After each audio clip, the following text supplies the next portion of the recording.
누가복음 22장 17절에서 20절을 봅니다. 그리고 잔을 가지고 감사를 드리는 말씀하시기를 이것을 가져다가 너희끼리 나누라. 내가 너희에게 말하노니 하나님이 왕국이 올 때까지 내가 포도나무에서 난 것을 마시지 아니하라고 하시니라. 또 빵을 가지고 감사를 드린 후 떼어 그들에게 주며 말씀하시기를 이것이 너희를 위하여 주는 나의 몸이니 이것을 향하여 나를 기억하라고 하시고 저녁 식사 후에 잔도 이와 같이 하여 말씀하시기를 이 잔은 나의 피로 된 새 언약이니 이는 너희를 위하여 흘리는 것이라. 이렇게 말씀을 하고 있습니다. 오전에 주제는 주의 만찬을 제정하신 목적입니다. 주의 만찬을 제정하신 목적입니다. 이 시대 교회가 행하는 주의 만찬, 지금 우리가 방금 행했던 그 주의 만찬은 참여라는 말, 영어로는 커뮤니언이라는데 그 다음에 주의 만찬이라고도 부르고 감사를 드리다 이런 의미가 있는 헬라어에서 유래한 또 성찬이라고 부르는 의식인데 우리는 주의 만찬이라고 불리죠. 예수 그리스도께서 왜 제정하셨는가? 그걸 우리가 지금 알고자 이 본문을 듣겠습니다. 예수님께서는 마지막 이제 십자가 죽으심을 앞두고 6월절 식사가 이제 끝나자마자 이제 제정을 하셨는데 6월절 잔치는 감사 기도를 시작을 해요. 이때 4잔의 포도주를 준비한다고 그래요. 4잔에 그 당시에 첫 번째 잔의 포도주를 이제 마셨어요. 제자들이. 이 포도주는 원래 그대로 포도즙을 말하는 것이에요. 약간 독하지요. 원 즙이니까. 그 다음에는 그들은 첫 번째 포도주를 마시고 나서 첫 번째 잔에 쓴 나물을 먹었다고 그래요. 쓴 나물. 이집트에서 나올 때 그 의식처럼. 그리고 나서는 시편 113편하고 114편을 그들이 노래를 했다 그럽니다. 그 후에 두 번째 잔에 포도주를 마시면서 양고기와 누룩없는 빵을 먹었다고 합니다. 세 번째 잔의 포도주를 이제 마시고 나서는 시편 115편과 시편 118편까지 노래를 이제 했다고 그래요. 그 당시에.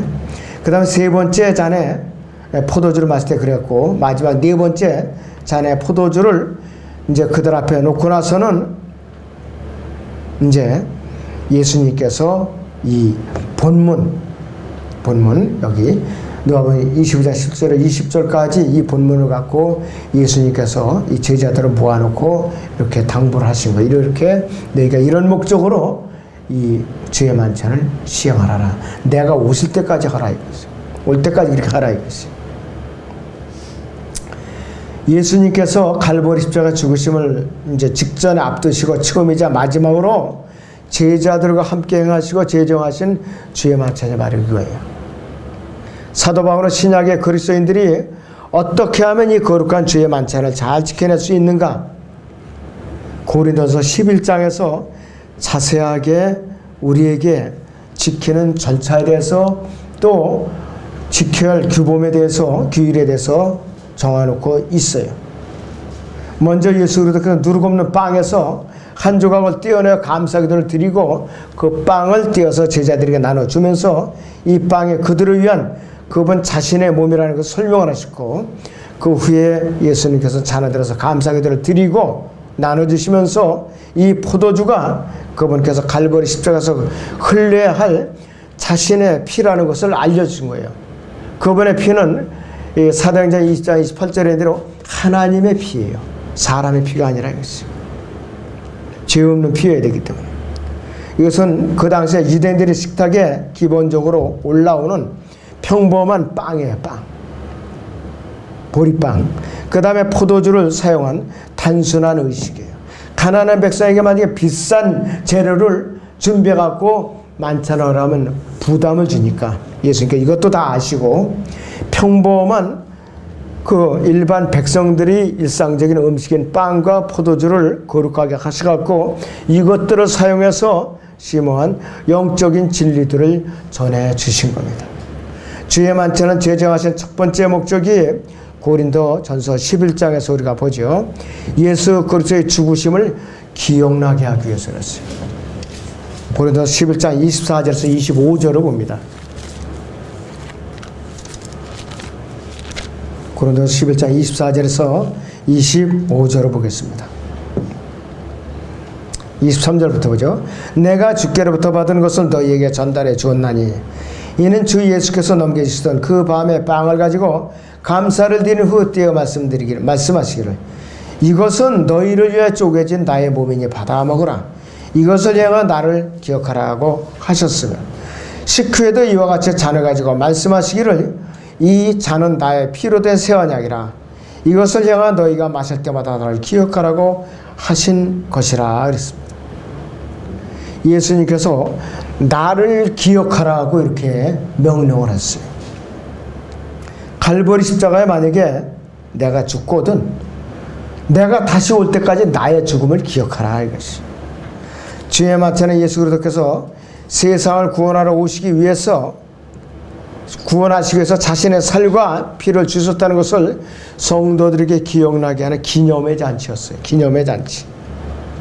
자, 그런데 이것을 소홀히 한다. 번번이 주의 만찬을 교회에 선다고 광고를 몇 주 전부터 해도 생전 주의 만찬에 참여하지 않는다면은 주님의 명령에 정면으로 복종을 안 하고 도전하는 사람들, 불복종하는 사람들이라 이것이에요. 자, 그러니 주의 만찬을 이렇게 소홀히 여기고서야 어떻게 자기가 정결하게 되기를 바라느냐 이것이에요. 이게 참 문제가 많아요. 예수님께서는 빵과 잔에 축복하실 때에 기적적인 일이 발생했다는 것은 주의 만찬의 기록에 대해서 전혀 없어요. 빵은 여전히 빵이고 포도주는 여전히 포도주였다 이것이에요. 그리고 11 제자에게는 빵과 잔을 받는 행동이 특별한 것이 아니어서 일정적인 그들에게 먹던 음식이었다 이것이. 우리는 빵과 잔에 참여할 때에 그것을 주님의 살과 피로 우리는 동일시하죠. 그러나 우리가 주님의 진짜 살과 피를 받았다는 것은 여기에 언급되어 있지 않다 이것이. 고린도전서 10장 16절을 잠깐 보죠. 우리가 고린도전서 10장 16절을 보겠습니다. 우리가 축복하는 이 축복의 잔은 그리스도의 피의 교제가 아니며 우리가 떼는 이 빵은 그리스도의 몸의 교제가 아니냐. 이는 우리 많은 사람이 한 빵이요 한 몸이기 때문이며 우리가 모두 그 한 빵에 참여하기 때문이라 그랬습니다. 주의 만찬을 할 때는요 온 성도들이 정결한 마음으로 깨끗한 마음으로 순수한 마음으로 예배에 참여해서 주의 만찬을 행해야 되는 것이에요. 왜? 한 몸이기 때문에. 그냥 남의 일로 생각하고 대수롭지 않게 생각하고 주의 만찬에 참여하지 않는다면은 자기는 주님의 몸에 붙는 지체로서 다른 지체들에게 상처를 내는 죄를 짓는 거예요. 상처를 내는 죄. 이 주의 만찬에 참여하지 않고 그렇게 불순종한다면은. 근데 이 죄 자체도 못 깨닫고 있는 그런 일이 있다면은 불행한 일이죠. 너무나도 불행한 일이라겠어요. 에베소 4장을 보겠습니다.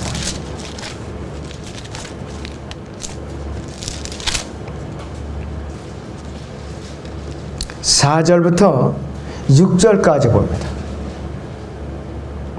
너희가 너희를 부르시는 한 소망 안에서 부르심을 받은 것처럼 한 몸과 한 분 성령이 계시니 한 분 주요 한 믿음이며 한 침례이고 한 분 하나님 곧 모든 것의 아버지시니 그분은 모든 것 위에 계시며 모든 것을 통하여 너희 모두 안에 계시느니라 그랬습니다.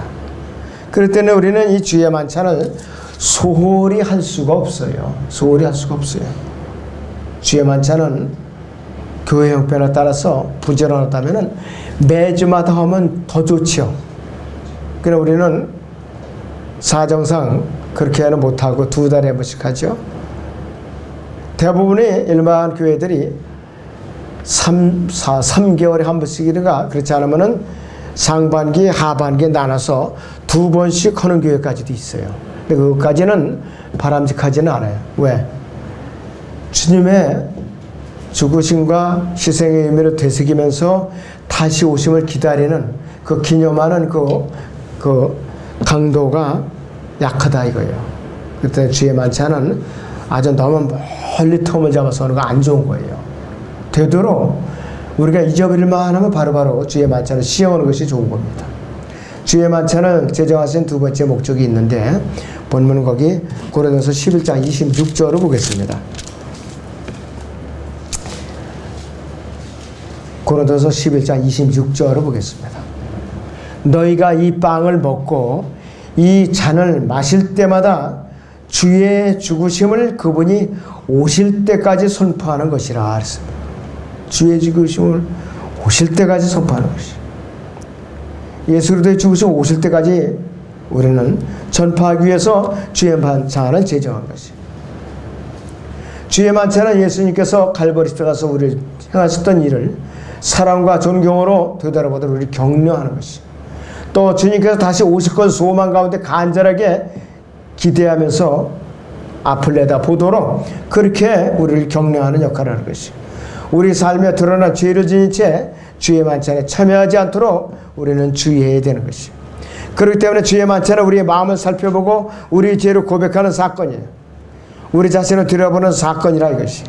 그렇기 때문에 고린도서 11장 27절에서 32절까지는 주의 만찬을 대하는 우리의 자세와 마음가짐과 또 합당치 않게 대했을 때 어떤 결과를 초래하는가 그에 대해서 자세하게 설명을 해주고 있지요.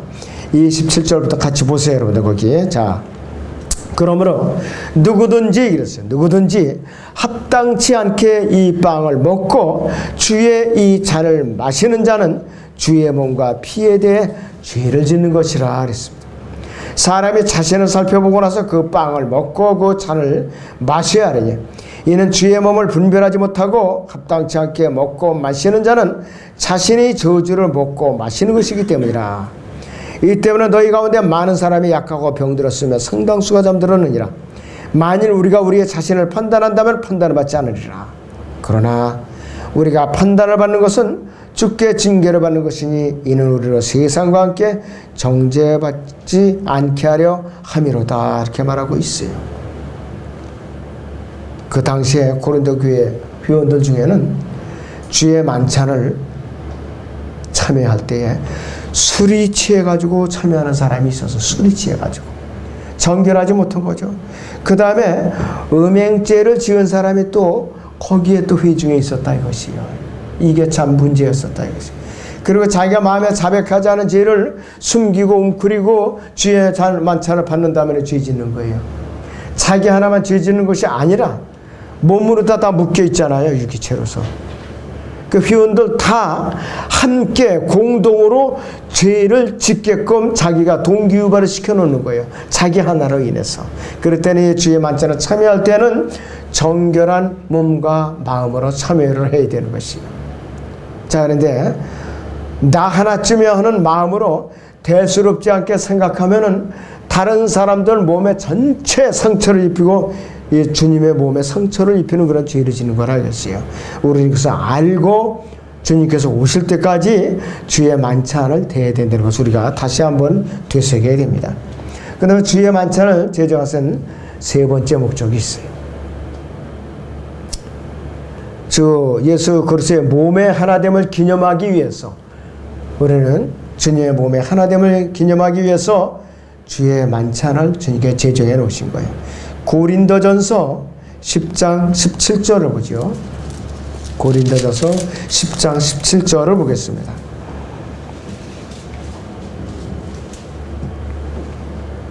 (16절부터) 보죠.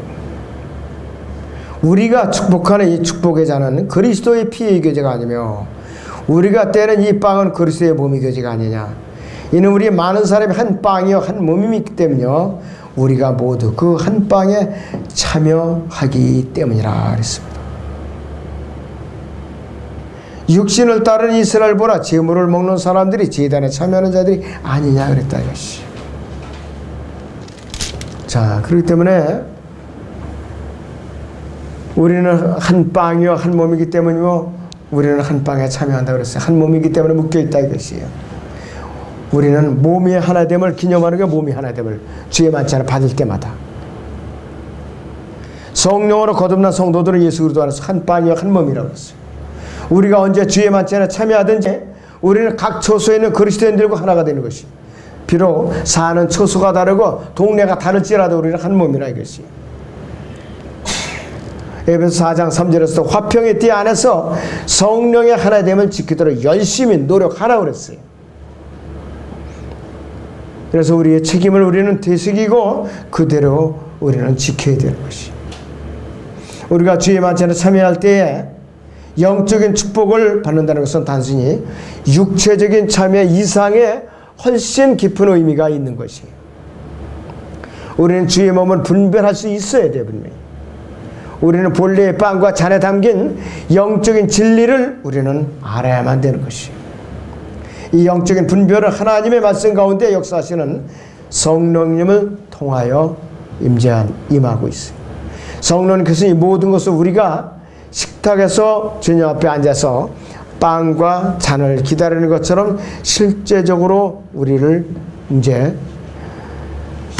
통해서 역사하시는 거예요.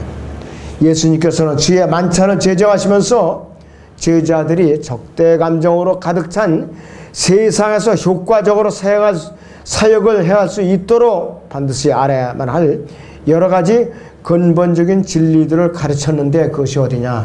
요한복음 14장에서 요한복음 16장까지가 바로 근본적인 진리의 세상에 대해서 어떻게 대처할 것인가. 여러분들 오늘 돌아가시면은 요한복음 14장에서 16장까지 3번만 통독을 해보세요. 3번. 그러면은 과연 주의 만찬과 관련해서 세상에 대해서 우리가 어떻게 대처해야 되는가 알 수가 있어요.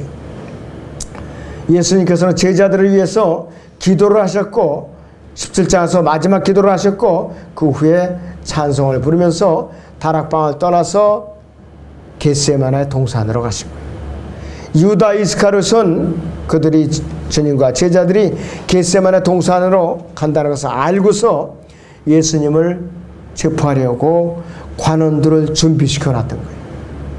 관원들. 그래서 이 모든 일을 주관하시는 분은 예수 그리스도 그분이시죠. 사탄이나 유다 이스카롯이나 공회 회원들이 아니라 이것이요. 예수님께서는 십자가에 달리셔서 못 박히시기 직전까지 찬송을 부르시면서 겟세마네로 가신 것이.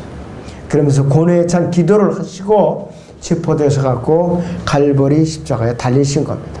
자, 그래서 우리가 이 주의 만찬에 대해서 번번이 소홀히 여기고 또 마지못해 주의 만찬에 임한다면은 그거는 진정한 주님의 몸의 지체로서 도리가 아닌 것이에요. 그랬더니 주님께서 이 마지막에 오실 때가 가까울수록 사실은 우리 주의 만찬을 더 의미있게 해야 돼요. 모이기로 자주 해야 되는 것이에요.